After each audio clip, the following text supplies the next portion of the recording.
You ever notice how that little voice in your head can tear you down faster than any critic ever could? Every single day. It whispers, "You're not good enough. Who do you think you are?" But what if that voice could become your greatest coach instead of your harshest judge? Let's start by naming the inner critic. Give it a persona. Mine's official Debbie Downer. She shows up in board meetings, at late-night writing sessions, even before I step on stage. Once I saw her as a character, I realized she wasn't me.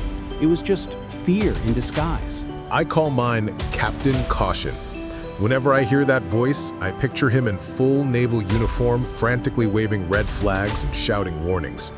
Silly as it sounds, it snaps me out of taking its every caution too seriously.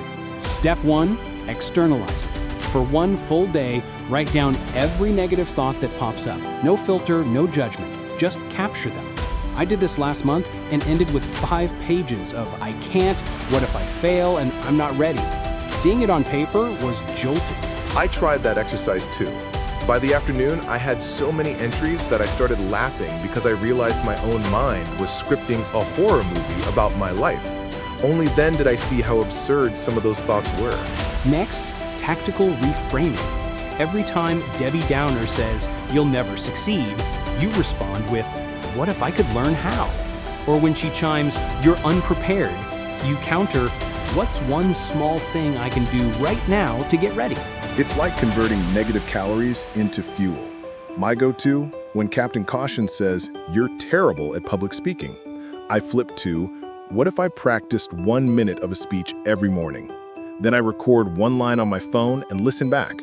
Quick feedback builds confidence. Scientists call this neuroplasticity. Your brain literally rewires itself when you practice new thoughts. But it doesn't happen overnight. Research says you need 30 days of consistent reframing to start seeing real change. But life isn't a perfectly scheduled lab experiment, though. How do we maintain consistency amid chaos? Trigger stacking.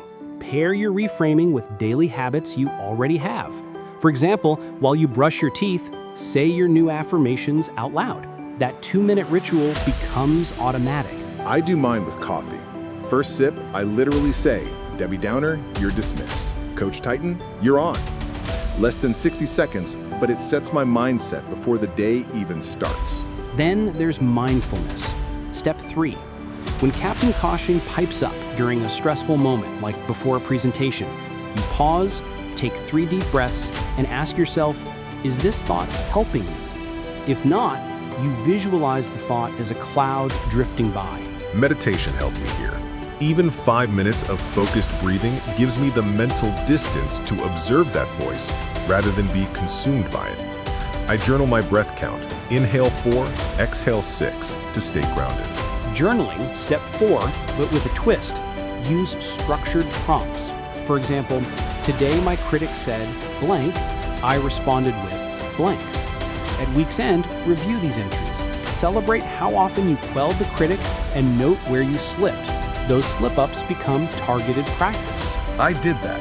After 1 week, I saw I'd reframed 80% of my negative self-talk. That data-driven win was electrifying.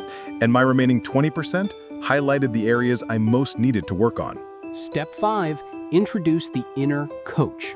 Give it a persona too. Mine's Coach Titan. After you externalize Debbie Downer, you invite Coach Titan to speak. When negativity strikes, you ask, what advice would Coach Titan give right now? My coach is Wise Alex. The first time I felt stuck on a project, I paused and asked, what would Wise Alex do? Immediately I thought, break it into one tiny task. That question shifted me from shame into action. Action is the antidote to fear and self-doubt. Every time you follow your coach's prompt, you reinforce that voice and weaken the critic. Over time, Coach Titan becomes your default. But people often worry, what if I slip back? The safeguard is community accountability, step 6. Share this process with a friend or a mastermind group. When your critic returns, they remind you of your reframes, wins, and Coach Titan's voice. I joined an online mastermind of underdogs, writers, entrepreneurs, artists. Every Monday, we post one negative thought alongside its reframe. The group celebrates it, and on rough days, they lift you up. That collective energy is priceless. And here's a bonus layer. Step 7, anchoring. Create a physical cue linked to your coaching mindset. I use a wristband I twist when I feel anxious. That twist triggers my entire practice, the breath, the reframe, the coach's advice. I do a thumb and forefinger tap while saying, Coach Titan, activate. One tap and I feel the shift, instant confidence flip.